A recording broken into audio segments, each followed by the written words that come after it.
Bosses in video games can be identified by a number of telltale signs. Having a cutscene to introduce themselves is one, having their own theme music is another.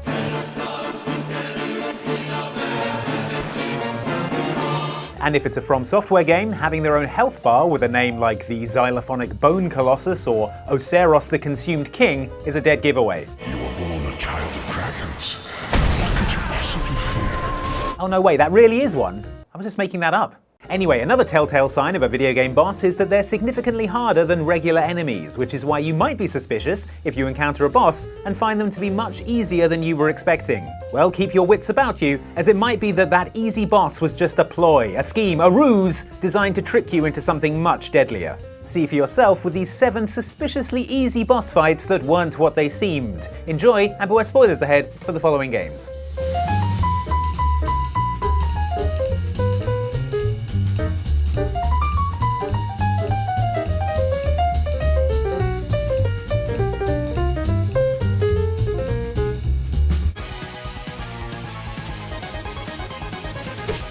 I'm going underground. Oh. Way to go! Teenage Mutant Ninja Turtles Shredder's Revenge is a perfect recreation of the kind of side-scrolling beat-em-ups we adored as kids. A shot of nostalgia so pure, nothing could ruin it. Well, apart from someone maybe singing the intro song with the wrong rhythm.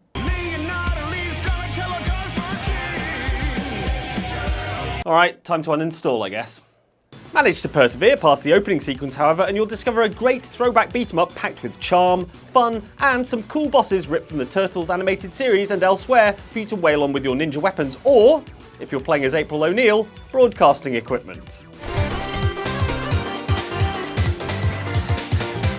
Throughout the game, you're following parts of the android body belonging to Krang, a brain-like alien warlord who needs that android body to do anything useful, like, for example, punching turtles. Unfortunately for you, when you reach the end of episode 15, Krang is housed firmly within said android body and, as you can imagine, now extremely capable of doing the aforementioned turtle punching. I am invincible!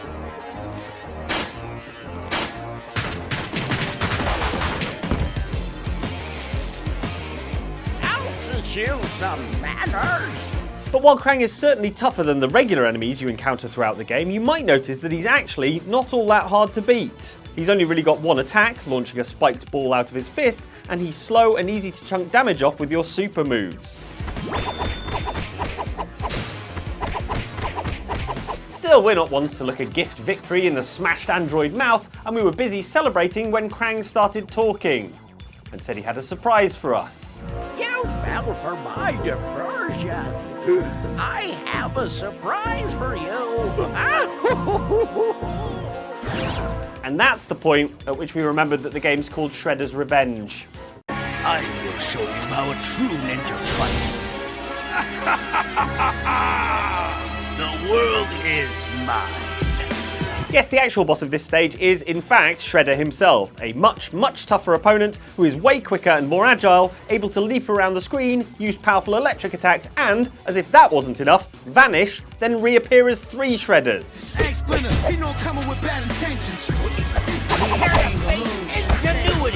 Still, at least when we finally do beat Shredder, that's the last we'll see of him. You haven't seen the last of me. My mistake.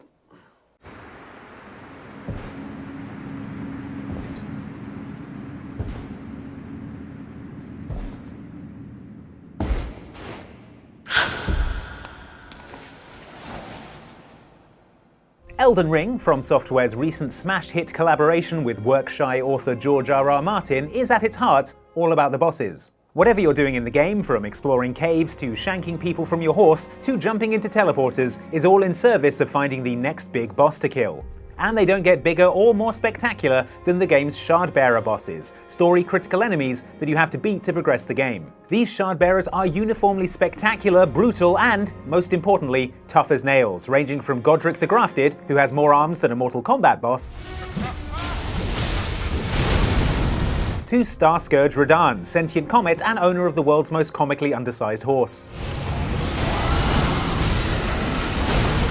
The main thing you'll notice about these guys is that they want to kill you as hard and quickly as possible, so you might be surprised when you step into the boss chamber of another Shardbearer boss, Renala, and discover that she's just kind of floating there. Hush, little Culver. I'll soon birth thee anew, a sweeting, fresh and pure. There are still hazards in this fight. Renala's weird little crawling students hurl books at you, these chandeliers fall, and occasionally a big laser seems to come out of nowhere. But honestly, this is one of the least deadly, easiest boss fights you'll ever see in Elden Ring. All you have to do is kill the 3 glowing students to break her force field, and then you can wail on her to your heart's content. She doesn't even fight back! Now, you're probably thinking, this seems suspiciously easy. Aren't From Software bosses supposed to be punishingly hard? To which I say, why you gotta overthink everything? Maybe they just got cool suddenly. And then comes phase 2 of the fight.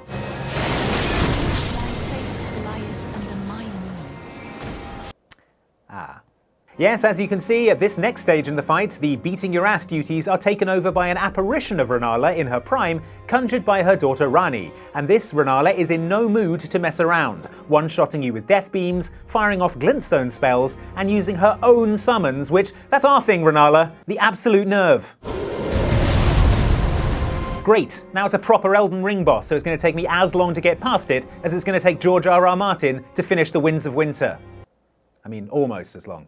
You have come back under my command. Come back? You must be kidding! You'd better come back.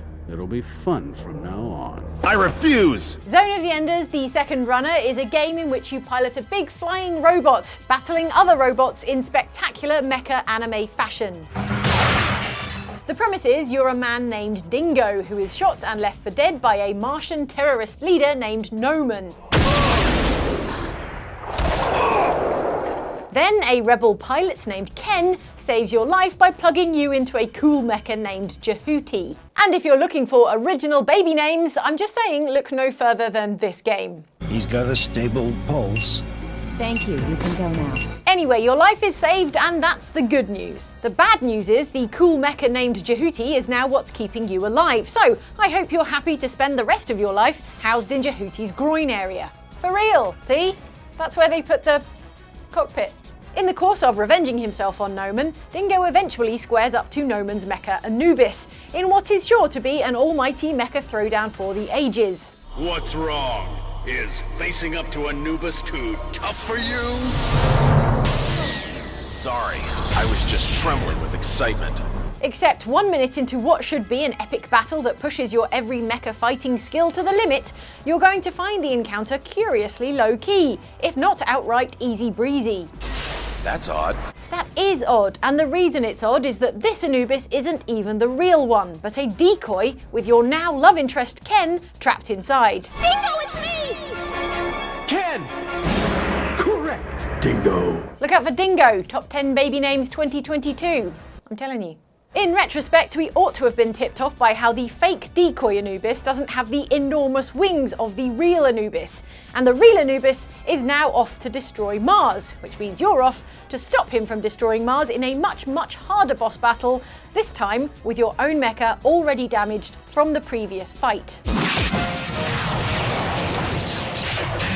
At least the groin area is still intact. That's something to be thankful for.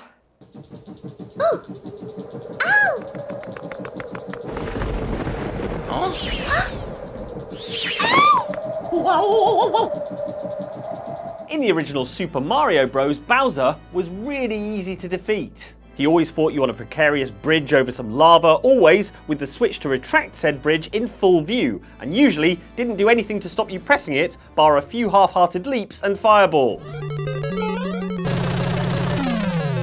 Honestly, I think it might have been a cry for help.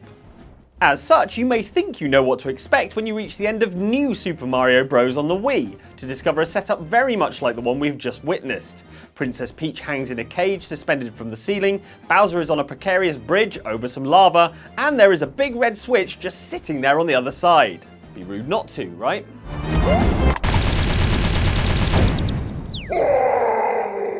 And so the bridge vanishes, Bowser falls into the lava, and we're left with a victory fanfare and a lingering sense that that all seemed a little bit easy.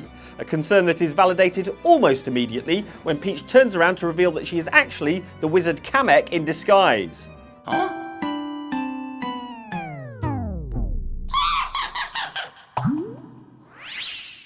Who then casts a spell on Bowser, making him 50 feet tall and furious.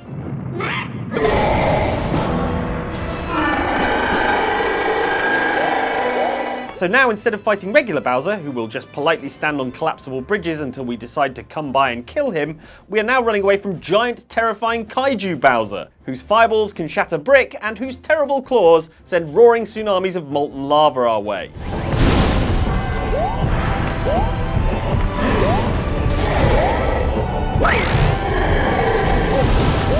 I'd say what did we do to deserve this, but then I did start this bit by talking about the many, many times that we've dropped Bowser in molten lava, so I guess it's fair enough. A rat! A rat! You drunken louts! Get off your backsides and kill it! I'll save you, fair damsel. They say in London you're never more than 6 feet away from a rat, which is usually upsetting because you don't know where that rat is. So I've started carrying a rat around with me so I know exactly where the rat I'm not more than 6 feet away from is. Whoa, what? It's fine, don't worry about it. I've got him in this bag. Alright, everyone tuck your trousers into your socks. What was I talking about? Oh yeah, rats. Is there a more quintessential RPG starting quest than being asked to go and kill a bunch of rats in the cellar of a tavern? 2004 RPG parody, The Bard's Tale, knows that there isn't, and so starts off with that exact quest, delivered to your character by a buxom bartender with an accent I would describe as Scottish. For it's a wee rat problem I've got in me cellars, and if you could do away with them, I'd be ever so thankful. So down to the cellar you go, ready to take on the rat that is in the basement, an encounter that receives a lot more build-up than it actually deserves, given that when you discover the rat, you easily kill it with a single blow. Quest complete. That was easy, you're probably thinking. I'm the greatest The Bard's Tale player in history, I expect. The narrator even gives you a victory speech along those very lines. All hail the bard, rat killer, and rodent bane. Which is the point at which a giant flame-breathing rat appears out of the shadows and sets you on fire. Yeah, turns out this is the rat that is the problem, not that little guy you killed earlier. This will all be explained to you once you stop being on fire. Nicely done. Or is that well done? But hey, at least you get a new sword before you head down there again for a proper fight this time, so it's not all bad news. Good luck, or as they say in Scottish, ooh, good luck.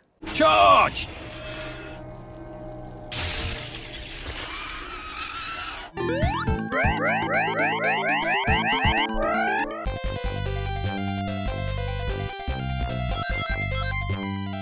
The only thing deadlier than a hedgehog is a hedgehog made of metal.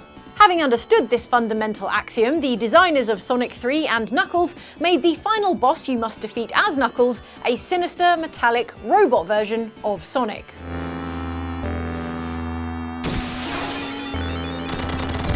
This pitiless Terminator-like creature, known as Mecha Sonic, with its dead eyes and indifference to chili dogs, is the inverse of Sonic and everything he stands for. And with that, you'd expect Mecha Sonic to be a pretty vicious adversary. And yet, as the fight wears on, you come to realise that Mecha Sonic is all spin and no win, robotically boosting around the screen at medium speed between bouts of standing still and not trying very hard to hit you. Faced with this show of underwhelming force, you'll have Mecha Sonic on the scrap heap in no time. Or will you? Because before you walk off into the credits, look out for the defeated Mecha Sonic, who turns out to be not defeated at all. Far from the boss fight being over, it's only just begun, on account of how this metal hedgehog is playing Metal Possum. Mecha Sonic has juice enough to clamber onto the unguarded Master Emerald, recharge himself with its mystical chaos energy, and launch back into battle. Now he's faster, flashier, and more firing orbs at you than ever before. Also, the music is a lot more stressful, which we especially could have done without. Let that be a lesson to all of us. I don't know what the lesson is, but it feels like there's one in there somewhere. Your words are as empty as your soul. Mankind ill needs a savior such as you. What is a man? A miserable little pile of secrets. But enough talk. Have at you! Castlevania Symphony of the Night has you fighting enough vampires, werewolves and skeletons to throw a respectable monster mash. So it's not too much of a surprise when your character, half-human, half-vampire Dreamboat Alucard, runs into a room in the underground caverns and is confronted by some kind of giant snake. I mean, that tracks. Snakes probably welcome at the Graveyard Smash, I'd imagine. Anyway, the doors lock and the background guitarist is going absolutely ballistic, so I think it's fair to assume that this snake is a boss. Although a pretty easy one in a game like Symphony of the Night, where other bosses include Dracula and Beelzebub. Still, we're not complaining, alright? Or at least we weren't, until the room starts flooding, we flee towards the surface and discover the horrible, horrible truth. It seems that the snake was in fact just one of 3 moray-like eels attached to the torso of Scylla, a monstrous chimera with the upper body of a woman and a collection of dog heads under that. Kind of like if, in The Little Mermaid, Ariel had accidentally wished for an exotic animal sanctuary instead of legs. This fight is considerably harder thanks to there being 2 of these so-called Scylla worms, plus the dog heads causing rocks to fall on you. Then there are the various water attacks and floating skulls and general bad vibes from all the dog yelling going on. At least I think it was the dogs yelling. I was probably making similar noises at that point. Thanks so much for watching this video about 7 suspiciously easy boss fights that had you fooled. But don't get fooled again, friends. Click on one of these videos. They're exactly what they seem like. Good videos that aren't Rick Astley, I promise. Click on either of those, and God, I could make them Rick Astley so easily. It'd be so fun. They're not. They're definitely not. They're real videos. So please click on them.